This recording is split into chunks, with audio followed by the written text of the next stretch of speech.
అందరికీ నమస్తే. ఆంధ్రప్రభకి స్వాగతం. నేను మీ సంతోషి. ప్రస్తుతం మనతో ప్రొడ్యూసర్ నటికుమార్ గారు ఉన్నారు. నమస్తే సార్. నమస్తే నమస్తే. Sir, Pithapuram ex MLA Varma ఒక ట్వీట్ అనేది చేశాడు. పవన్ కళ్యాణ్‌కి అంత సీన్ లేదు, నా వల్లే గెలిచాడని చెప్పేసి. అది అక్కడ కట్ చేస్తే ఆ ట్వీట్ బాగా వైరల్ అయిన తర్వాత ఇప్పుడు బయటకొచ్చి అంటున్నాడు, ఇది నా తప్పిదం కాదు, మా టీం తప్పిదము.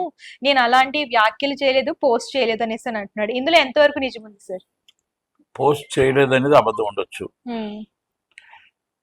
ఆయన ఆయన మనసులో మాట బయట పెట్టాడు. హ్మ్. ఎందుకు పెట్టాడు అంటే ఆయన ఎమ్మెల్యే అయిన తర్వాత హ్మ్. ఆయన్ని పక్కన పెట్టడం కానీ, హ్మ్. జనసేన టీము యాక్టివ్ అవ్వడం కానీ, హ్మ్. మరి పాపము టీడీపీగా ఆయన కష్టపడి హ్మ్.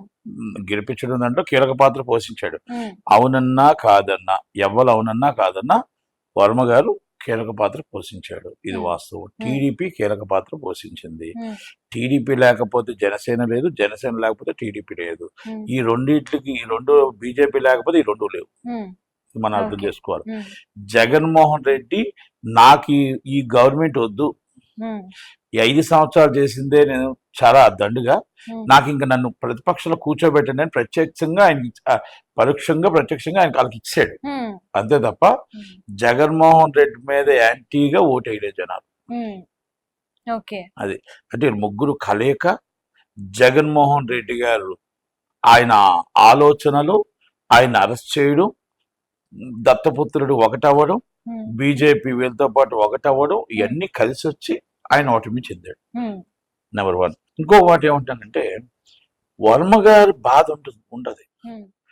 అలా కార్యకర్తలకి బాధ ఉంటుంది. హ్మ్. ఎందుకంటే ఇది డిఫరెన్సెస్ డిష్ మొత్తం ఏమంటారు అది 175 నియోజకవర్గాల్లో డిఫరెన్సెస్ ఉన్నాయి. హ్మ్. ఇప్పుడు మన నిర్మల్లో హ్మ్.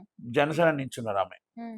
అక్కడ టీడీపీకి జనసేనకి గొడవలు నడుస్తున్నాయి. మాకు పదవులు ఇవ్వట్లేదు, లేకపోతే మమ్మల్ని పట్టించుకోవట్లేదని. హ్మ్. శ్రీకాకుళంలో అచ్చెన్నాయుడు గారి దగ్గర కూడా గొడవలు నడుస్తున్నాయి, జనసేనని పట్టించుకోవట్లేదని. హ్మ్. కొన్ని నియోజకవర్గాల్లో జనసేన ఇప్పుడు విశాఖ 1లో వంశీకృష్ణ శ్రీనివాస్ టీడీపీ వాళ్ళని పట్టించుకోవట్లేదు, హ్మ్. అసలు టీడీపీ వాళ్ళకి ఏ పదవులో దగ్గరికి రానివ్వట్లేదు హ్మ్. అనేది ఉంది. ఇది కామన్గా వస్తుంది. హ్మ్. ఇది మళ్ళీ బీజేపీ వాళ్ళు అది డిఫరెన్సెస్ని కూర్చోబెట్టి సెట్ చేయవలసిన బాధ్యత ఉంటుంది. హ్మ్. ఇది చంద్రబాబు నాయుడు గారు పట్టించుకోవట్లే, హ్మ్. ఇది లోకేష్ గారు పట్టించుకోవట్లే, హ్మ్. అటు పవన్ కళ్యాణ్ గారు పట్టించుకోవట్లే, హ్మ్. నాగబాబు గారు పట్టించుకోవట్లే, హ్మ్. నాదెండ్ల మనోహర్ గారు పట్టించుకోవట్లే. ఇది సరే. వాస్తవం, ఓకే. ఒప్పుకోక తప్పదు. హ్మ్. ఇది ఈ విషయంలో వర్మ గారు చేసింది నిజం. హ్మ్. తర్వాత వైరల్ అయిన తర్వాత ఇది నేను చేయలేదు అని అనడం కూడా ఓకే, తప్పులేదు. కానీ ఆయన బాధని వ్యక్తం చేశాడు. హ్మ్. ఎందుకంటే కీలక పాత్ర పోషించింది, అక్కడ నిలబడింది, హ్మ్. నాగబాబు గారిని చూసి ఓటేయలే. హ్మ్. అక్కడ మొత్తం ఇంచు కూడా ఇండిపెండెంట్ గా గెలిచిన వ్యక్తి హ్మ్. వర్మ గారు. మనం హ్మ్. ఏ మాటకి ఆ మాట చెప్పుకోవాలి. నేను కూడా పిఠాపురం తిరిగాను. నేను హ్మ్. కూడా పిఠాపురంలో ఉన్నా. ఓకే, 1,00,000 ఓట్ల మెజార్టీ వస్తాను కూడా 70,000 వచ్చాయి. కానీ అది కాదు హ్మ్. నేను అనేది ఏంటంటే ఒప్పుకోవాలి. అక్కడ ముద్రగడ పత్రం స్ట్రాంగ్, వంగా గీత స్ట్రాంగ్. హ్మ్. అది రాష్ట్రం అంతా ఒక గాలి వేసింది, కాపులు గాలి. హ్మ్. కాపులు యాంటీ వైసీపీ అనేది వచ్చింది కాబట్టి హ్మ్. అయ్యింది. కానీ లేకపోతే మామూలుగా అయితే రాడు, హ్మ్. ఎవరు రారు. నేను ఈడని కాదు. సార్ అయితే మీరు అలాంటి దాంట్లో హ్మ్. వర్మ గారు ఏదైతే ఫీట్ చేశారో ఆయన బాధను వ్యక్తం చేశాడు. హ్మ్. నాట్ ఓన్లీ ఆయన మీద యాంటీ కాదు, హ్మ్.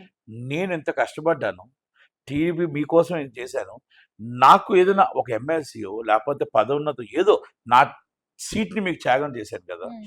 చంద్రబాబు నాయుడు గారి మీద ఆయన కోపంతో చేశాడు, హ్మ్. చంద్రబాబు నాయుడు గారు బాధతో చేశాడు, హ్మ్. లోకేష్ గారి మీద బాధతో చేశాడు. హ్మ్. ఆయన జనసేన పార్టీని అడగల. హ్మ్.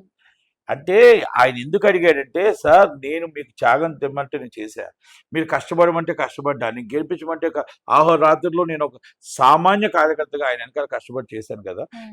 నాకు నా కార్యకర్తలకి ఏంటిది న్యాయమా అన్యాయమా అని హ్మ్. అడగటానికి హ్మ్. ధైర్యం సరిపోక హ్మ్. ఇండైరెక్ట్గా ఇలాగ అడిగాడు. హ్మ్. కానీ ఆయన న్యాయం చేయాలి. హ్మ్. చేయాల్సిన బాధ్యత హ్మ్. లోకేష్ గారి మీద ఉంది, చేయాల్సిన బాధ్యత చంద్రబాబు గారి మీద ఉంది, హ్మ్. చెప్పాల్సిన బాధ్యత పవన్ కళ్యాణ్ గారి మీద ఉంది. హ్మ్. ఓకే.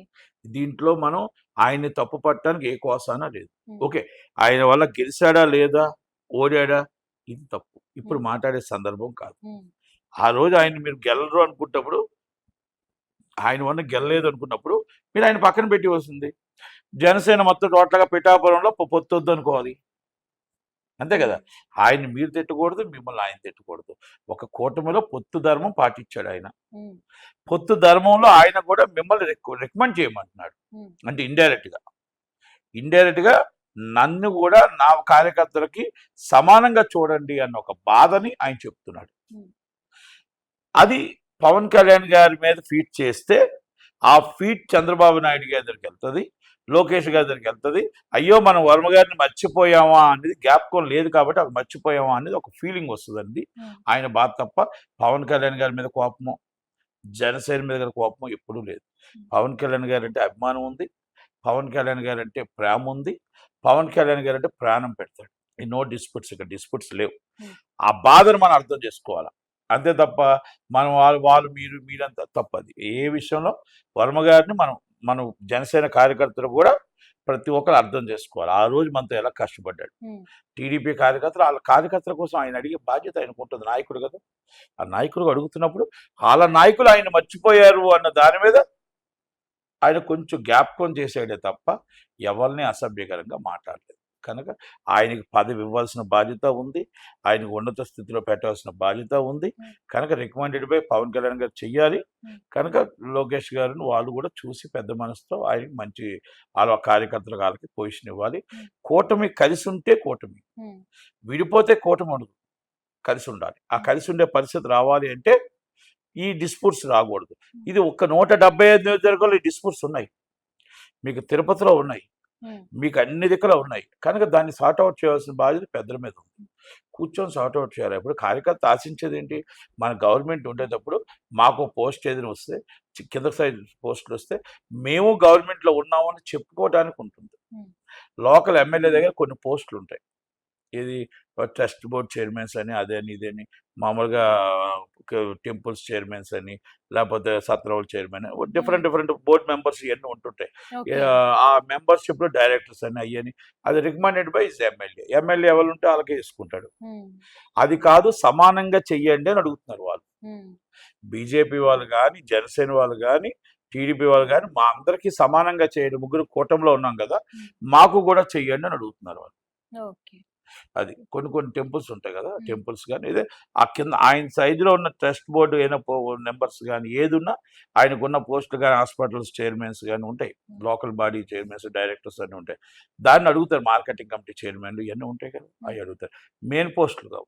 ఉమ్, మెయిన్ పోస్టులు డిసైడెడ్ సీఎం, లోకల్ ఎమ్మెల్యేకి ఉండే పోస్టులు ఉంటాయి కదా, వాళ్ళు అడుగుతారు. అది దాంట్లో మనం ఇక్కడ వర్మ గారిని అర్థం చేసుకోవాల్సింది ఫైనల్. మళ్ళీ చెప్తున్నాను, మీరు అన్యగా భావించొద్దు. మీరు గొడవలు ఆడుకోవద్దు. ఇక్కడ ఆయన ఎవరిని ఏమనలేదు. ఆయన బాధను వ్యక్తపరిచాడు. రికమెండెడ్ బై పవన్ కళ్యాణ్ గారు ఆయన్ని అర్థం చేసుకొని ఆయనకి ఏదో ఒక పదవి ఇమ్మని, ఏదో ఒక వాళ్ళ కార్యకర్తలకు చూడమని చెప్పాల్సిన బాధ్యత పవన్ కళ్యాణ్ గారి మీద ఉంది. అలాగే చంద్రబాబు నాయుడు గారు, అలాగే మన లోకేష్ గారి మీద కూడా ఉందని మనం ఎప్పటికీ టీడీపీకి విధేయుడిగా, టీడీపీకి నమ్మిన బంటుగా, టీడీపీకి పవన్ కళ్యాణ్ గారికి నమ్మిన బంటుగా పక్కాగా కష్టపడిన వ్యక్తి ఎలా ఉన్నట్టే ఆయన వర్మ గారు. దాంట్లో నో డౌట్. ఇది నాగబాబు గారికి తెలుసు, నాకు తెలుసు, ప్రతి ఒక్కరికి తెలుసు ఆ విషయం. థ్యాంక్ యూ సార్, మంచి ఇన్ఫర్మేషన్ ఇచ్చారు. థ్యాంక్ యూ అమ్మా, థ్యాంక్ యూ.